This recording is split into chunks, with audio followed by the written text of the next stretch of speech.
Corey Feldman has no idea what it's like not to be famous. He was just 3 years old in this McDonald's commercial. McDonald's gift certificates. I literally was famous before I knew my own name. His roles defined the 80s. Goonies. This was my dream, my wish. Stand By Me. You call my dad a loony again, and I'll kill you. License to Drive. The only difference between you and that greaseball is that he has a license and you don't. Films that propelled him into the spotlight for his entire youth.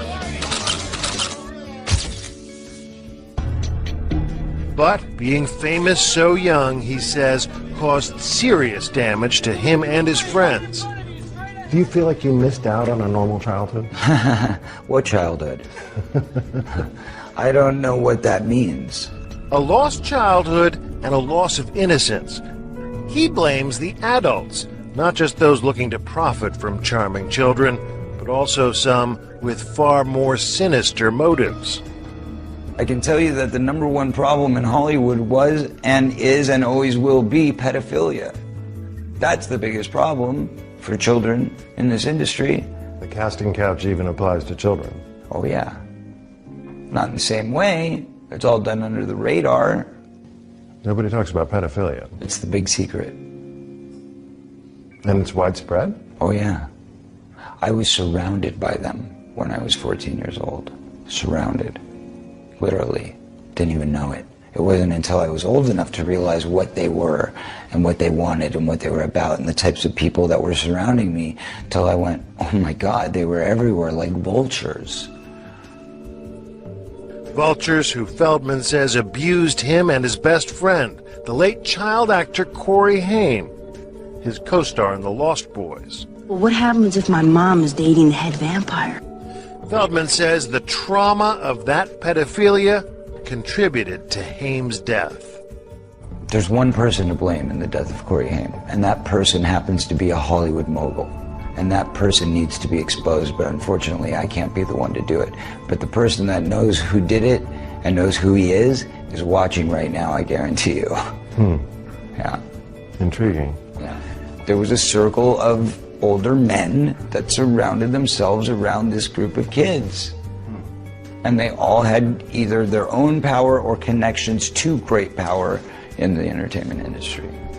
Feldman won't name names. And he admits his friend had a struggle with addiction, which he says was a mechanism to cope with his demons. It was a symptom. It was a symptom, correct. Are we in it? In 2008, the two Coreys confronted each other on their reality show about the dark past they shared. You let me get around in my life, man. Raped, so to speak. When I was about 14 and a half, and I'm saying this right now. What'd you do, man, when you saw that going down when I was 14 to me? What'd you do? You knew about it. You want to talk about the truth? Okay, well then let's talk about the truth. I was being molested at the same time by somebody else. What'd you do?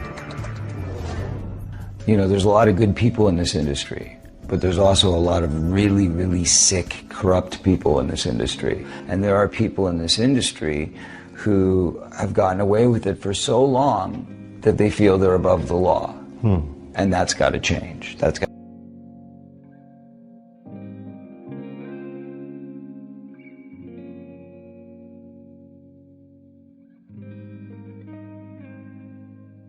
Corey, good morning. Good to see you. Good morning, Matt. You reacted to that comment sitting here. I'll get to that in a second. This is very personal for you. Yes, it's very emotional. It's something you've talked about for years. Let me start by asking you, how prevalent is what you're talking about in Hollywood today? I believe there's a lot of darkness in Hollywood right now, and I believe it's been there for quite some time. And as we've seen with the Harvey Weinstein scandal, it continues to unfold. New names come forward every day. Now there's names of misconduct with Kevin Spacey, with this, child actor who came forward today. It's going to continue unraveling. This is just the beginning. It's just the tip of the iceberg. So everything you're seeing is building up to what I believe is going to be a dam breaking open. So let me talk about this Corey's Truth effort. You want to raise $10 million. You want to produce and direct this documentary. It's not a documentary. It's a film. I need to stop you there. It is a film. I want to make a feature film, which is why we need the budget that we need.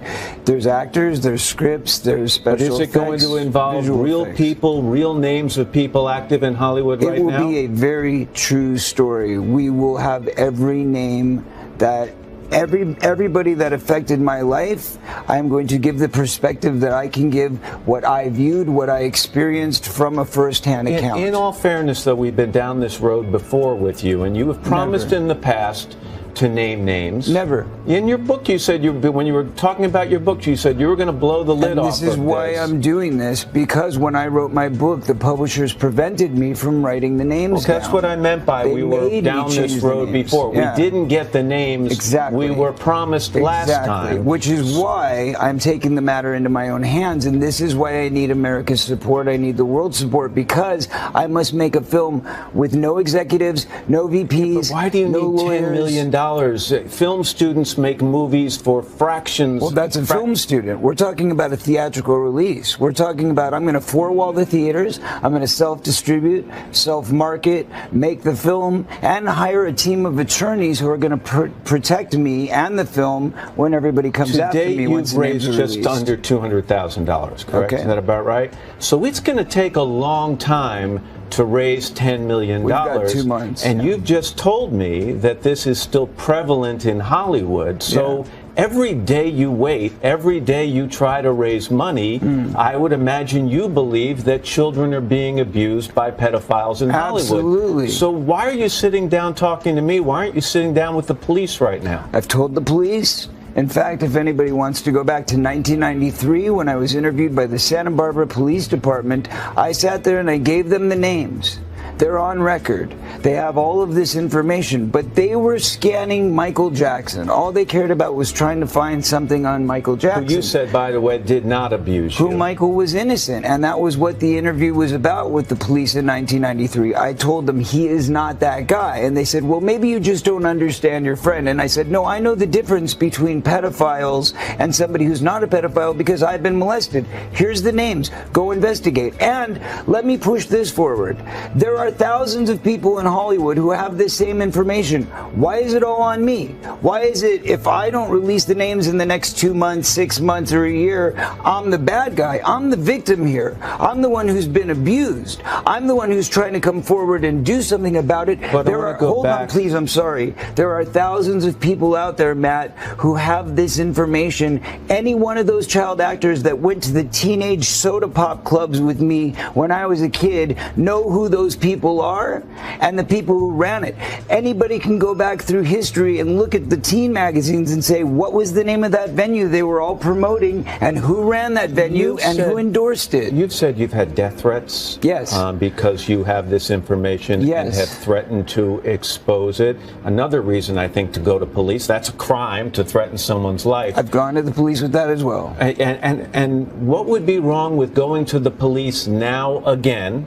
Didn't work out in Santa Barbara. There's a statute of limitations, Matt, in the state of California, which protects people. It's not that way in New York. It's that way only where the movie industry is, conveniently enough, in California.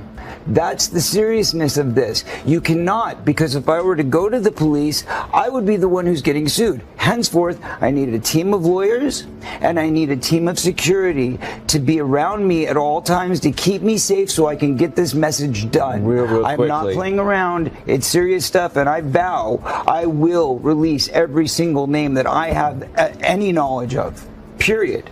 And nobody's going to stop me this time, as long as people support this.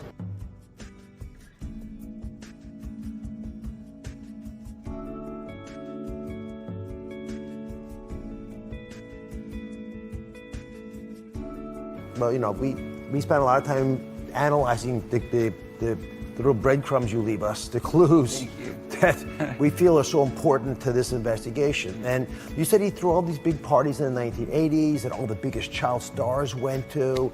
So my team searched through every possibility using all the clues you left us.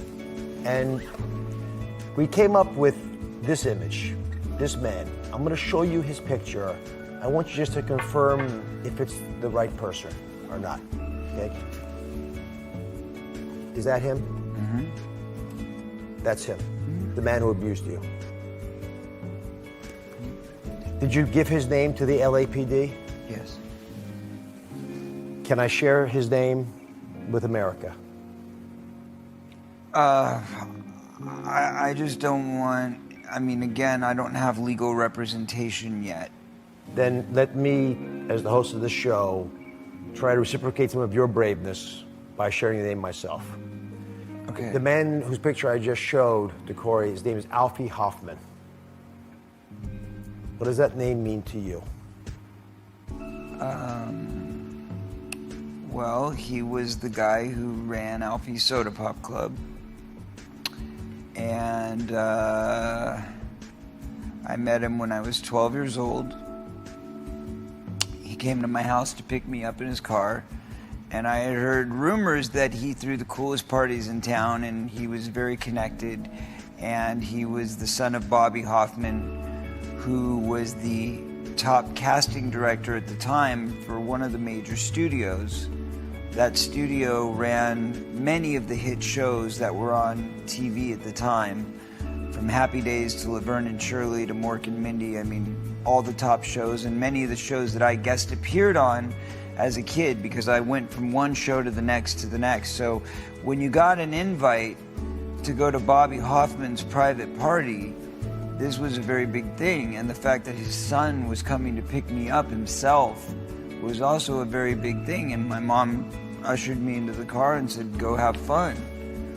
And you know, the first few times I went, it was fairly innocent. I mean, that's where, you know, if you read my book and you talk about the story where I started dancing like Michael Jackson, I started doing the Billie Jean, and they were throwing me the hat and everybody was circling around me, and that's what started my whole music career, was going to those parties and getting that feedback from people. That happened at those parties. And those parties were relatively kid-friendly.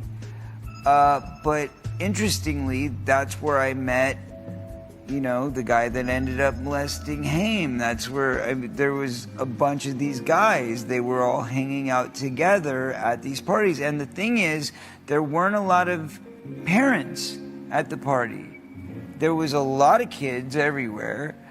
And there was a lot of producer-type guys and Hollywood-type guys. And maybe one or two moms, maybe three moms that kind of chaperoned. But really, there weren't a lot of parents there, because he would pick them up and he became friends with all these kids.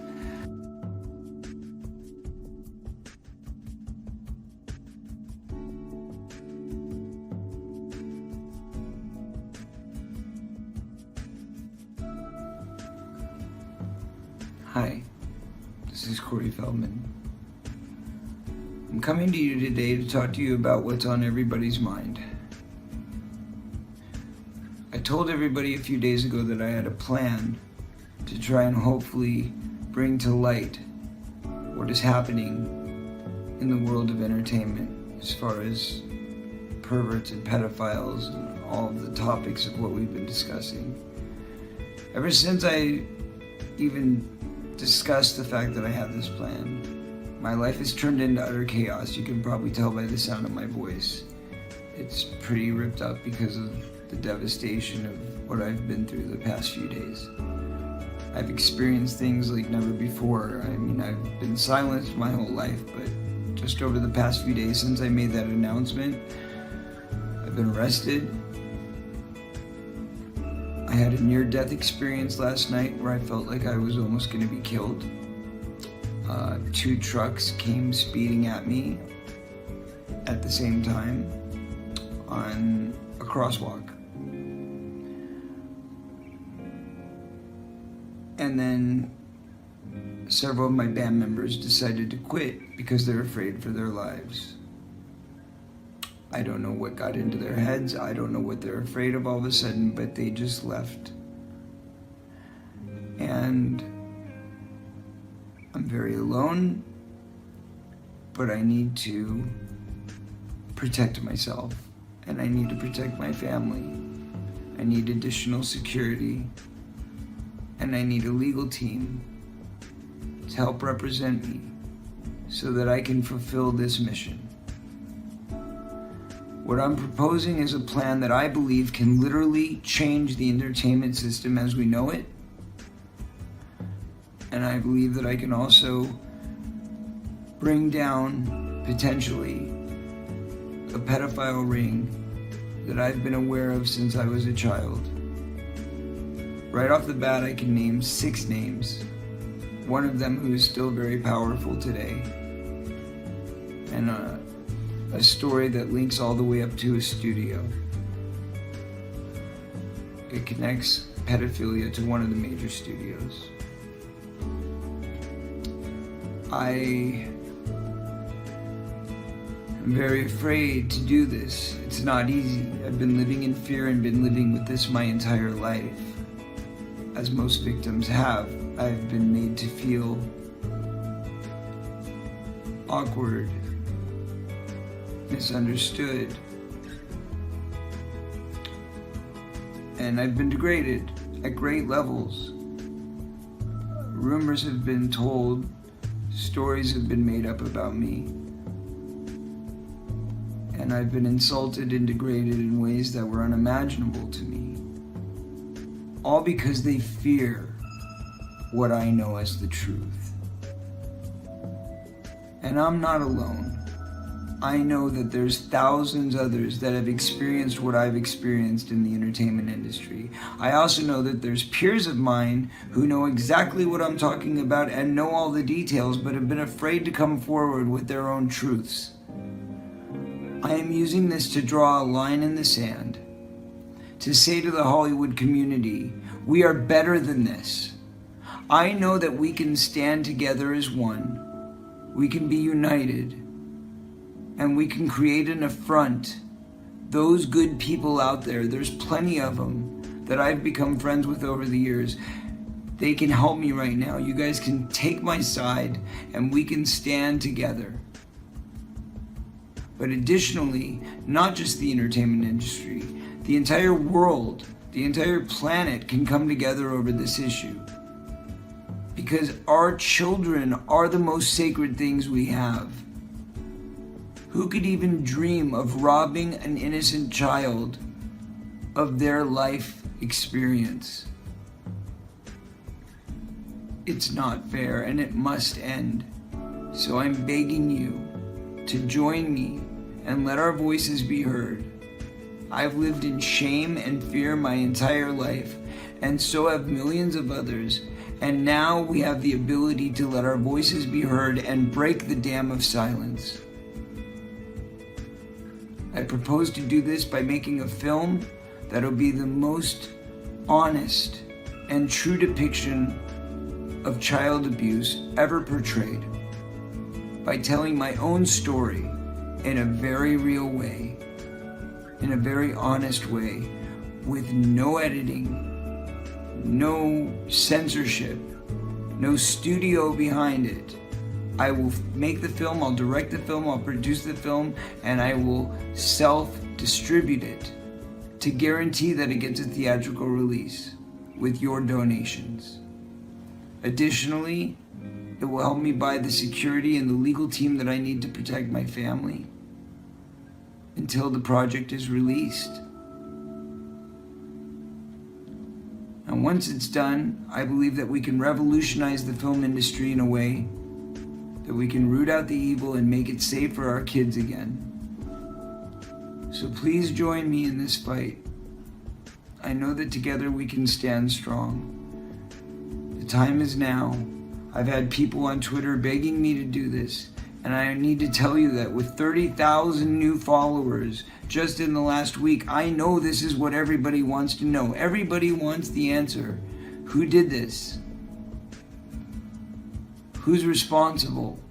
They all want the answer. And all these people taunt me and tease me and bully me on social media on a daily basis. Every day when I go on Twitter, I have to be confronted with this topic that I do not want to have to think about again. But every day when I'm trying to live my life and do other things and go on with my tour that I've worked so hard for, I had to lose all of that for this. And I'm willing to walk away from all of it if I can make a difference. And I believe that I can with this idea. So please join me and help me in making our voices be heard and making a change that can revolutionize the film industry, save millions of children's lives, and let the truth be told so that the people who have done this damage can come to their consequences they deserve. Justice will be served under God's name. Because this is about good and evil. At the end of the day, there is nothing more evil than people who want to take advantage of innocent children. Let's protect them together. God bless.